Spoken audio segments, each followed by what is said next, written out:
Welcome to BRK health. This is Shriya Varma. ఈ రోజు మనతో పాటు స్టూడియోలో ఉన్నారు ఆర్థోపెటిక్ సర్జన్ సాకేత్ గారు. నమస్కారం డాక్టర్ గారు. నమస్కారం అండి.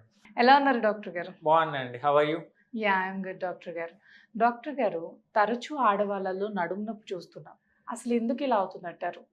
రాకుండా ఉండాలంటే ఏం చేయాలి అసలు? సో నడుము నొప్పి రావడానికి అనేక కారణాలు ఉన్నాయండి. ఎస్పెషల్లీ ఆడవాళ్ళలో రావడానికి ఇంకా కొన్ని ముఖ్యమైన కారణాలు ఉన్నాయి. అవి మనం ఇప్పుడు డిస్కస్ చేద్దాం. ఓకే. సో యూజువల్గా ఆడవాళ్ళలో ఎక్కువగా హౌస్ హోల్డ్ యాక్టివిటీస్ అంటే ఇంట్లో పని కే వారు అటాచ్ అయి ఉంటారు. సన్లైట్ ఎక్స్పోజర్ అనేది తక్కువ. సో దానివల్ల వాళ్ళకి vitamin D is called sunshine vitamin. So vitamin D లోపం వల్ల కూడా వీరికి నడుము నొప్పి వచ్చే ఛాన్స్ అయితే ఎక్కువగా ఉంది.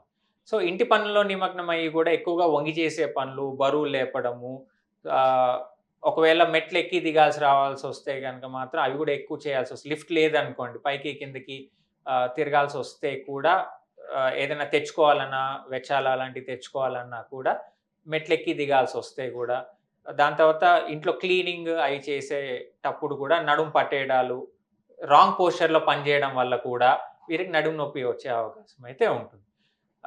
ఇంకొకటి విటమిన్ డి, కాల్షియము ఈ పనులు ఎక్కువే కాకుండా పడుకునేటప్పుడు కూడా మ్యాట్రెస్ సరిగా లేకుండా ఉండకపోవడం, గుంతలు ఉండడం వల్ల కూడా నొప్పి వచ్చే అవకాశం అయితే ఉంటుంది. ముఖ్యంగా వచ్చేసి రాంగ్ పోస్చర్లో సపోజ్ బరువు లేపారనుకోండి, అంటే అవే ఫ్రమ్ ద బాడీ. యూజువల్గా ఏదన్నా వెయిట్స్ లిఫ్ట్ చేయాలి అంటే ఇంట్లో కూడా మనకి బాడీ క్లోజ్గా కొద్దిగా మోకాలు వంచి తీసుకోవాల్సి ఉంటుంది. అలా కాకుండా మొత్తం నడుము వంచేసి దూరం నుంచి ఏదన్నా పిక్ చేశారనుకోండి, నడుము మీద ఎక్కువ ఒత్తిడి పడి వారికి నడుము నొప్పి వచ్చే ఛాన్స్ ఉంటుంది. ఇంకోటి ఏంటంటే ఒక ఏజ్ దాటిన తర్వాత 48-50 దాటిన తర్వాత మెనోపాజ్ వస్తుంది కాబట్టి ఈస్ట్రోజన్ అనేది ఆ హార్మోన్ యొక్క ఏదైతే సామర్థ్యం తగ్గుతూ ఉంటుంది, ఈస్ట్రోజన్ అనేది తగ్గుతూ ఉంటుంది. సో ఈస్ట్రోజన్ అనేది మెనోపాజ్ వచ్చేంత వరకు లేడీస్లో అదొక ప్రొటెక్టివ్ హార్మోన్ అనమాట. బోన్ హెల్త్ కానివ్వండి, జాయింట్స్ హెల్త్ కానివ్వండి.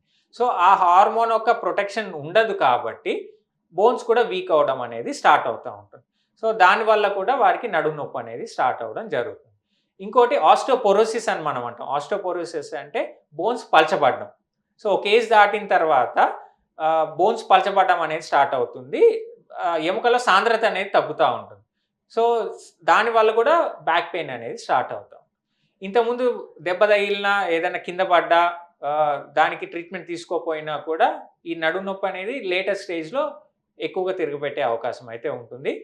డిస్క్ సమస్య ఎస్పెషలీ వెన్నుపూస మధ్యలో చిన్న వాషర్ లాంటి పదార్థం డిస్క్ అనేది ఉంటుంది. ఆ డిస్క్ జారి నరం మీద ప్రెస్ చేస్తే కూడా వీళ్ళకి తుంటి నుంచి కాలు వరకు లాగడము, తిమ్మిర్లు ఉండడము, స్పర్శ తగ్గడము, మొద్దుబారినట్టు ఉండడము, చెప్పులు జారిపోవడము, ఇలాంటివి కూడా మనం చూస్తూ ఉంటాం. సో ఈ కారణాల వల్ల కూడా వీరికి నడుము నొప్పి ఎక్కువగా ఈ లాగే నొప్పుల నుంచి కూడా బాధపడుతూ ఉంటారు. ఇది ఆర్థోపెడిక్ సైడ్ నుంచి. అలా కాకుండా ఆర్థోపెడిక్ సైడే కాకుండా ఇంకా వేరే కారణాలు కూడా అనేకం ఉన్నాయి నడుము నొప్పి కారణాలు.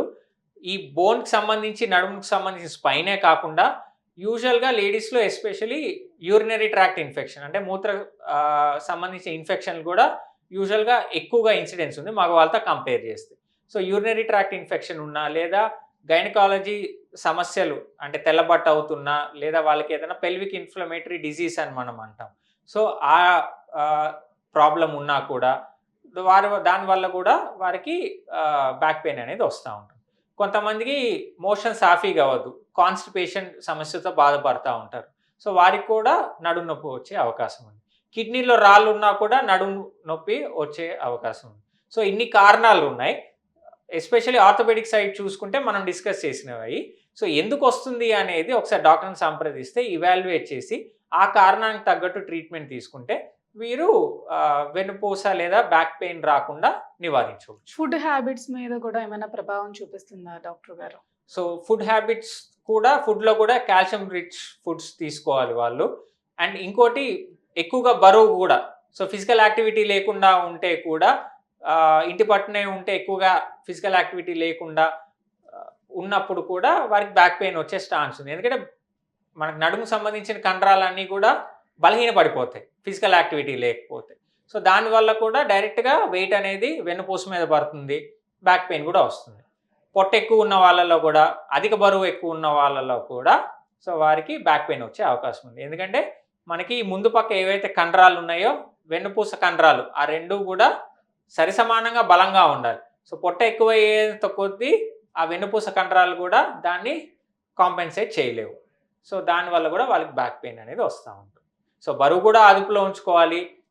సన్లైట్ ఎక్స్పోజర్ ఎండకు కూడా వారు అట్లీస్ట్ గంట సేపు సన్లైట్ ఎక్స్పోజర్ వాకింగ్ చేయడము, చిన్న చిన్న జాగింగ్ లాంటివి చేయడము, చిన్న చిన్న వెయిట్స్ లిఫ్ట్ చేయడం అలాంటి యాక్టివిటీస్ కూడా తీసుకుంటే బోన్స్ అనేది స్ట్రాంగ్గా ఉంటుంది. ఒక ఏజ్ దాటిన తర్వాత 48-50 దాటిన తర్వాత బోన్ మినరల్ డెన్సిటీ అనే టెస్ట్ ఉంటుంది. దాన్ని డెక్సా స్కాన్ అని మనం అంటాము. ఆ స్కాన్ తీస్తే బోన్స్లో ఎంత సాంద్రత ఉంది అనేది మనకు తెలుస్తుంది. అది తీసుకున్న తర్వాత కూడా ఎముకల సాంద్రత తెలుసుకున్న తర్వాత కూడా ఒకవేళ ఆస్టోపోరోసిస్ ఉంటే దానికి తగ్గట్టు టాబ్లెట్స్ కానీ ఇంజెక్షన్స్ కానీ వాడడము, ఇలాంటి చిన్న చిన్న ఏదైతే చిట్కాలతో వీరు బ్యాక్ పెయిన్ నుంచి బయటపడవచ్చు. రాకుండా ఉండాలంటే ఏం చేయాలి డాక్టర్ గారు? సో రాకుండా ఉండాలి అంటే బరువు ఎవరైతే ఎక్కువ ఉన్నారో బరువు తగ్గాల్సి ఉంటుంది. మ్యాట్రెస్ అంటే వాళ్ళు పడుకునే పరుపు గుంతలు ఉంటే కనుక దాన్ని మార్చాల్సి ఉంటుంది. ఎప్పుడైనా బరువు లేపాలన్న ఇంట్లో కరెక్ట్ పోస్చర్లో లేపాలి. అంటే నియర్ టు ద అంటే శరీరానికి దగ్గరగా వాళ్ళు వెయిట్స్ మోకాలు వంచి లేపాల్సి ఉంటుంది. అండ్ దెన్ ఇంకా విటమిన్ డి లోపం ఉన్న వాళ్ళు weekly once 60,000 international units capsule రూపంలో కానివ్వండి, లేదా సాచెట్ రూపంలో కానివ్వండి, లేదా పౌడర్ రూపంలో కానివ్వండి, సిరప్ రూపంలో కానివ్వండి అందుబాటులో ఉన్నాయి. అది వారానికి ఒకటి 8 వారాల నుంచి 12 వారాలు వాడితే కనుక విటమిన్ డి లోపం అనేది సరి అవుతుంది. దాంతోపాటు కాల్షియం టాబ్లెట్స్ కూడా రోజు సప్లిమెంట్స్ రూపంలో తీసుకుంటే కనుక ఈ బ్యాక్ పెయిన్ రాకుండా ఉంటుంది. థ్యాంక్ యూ డాక్టర్ గారు. నమస్తే.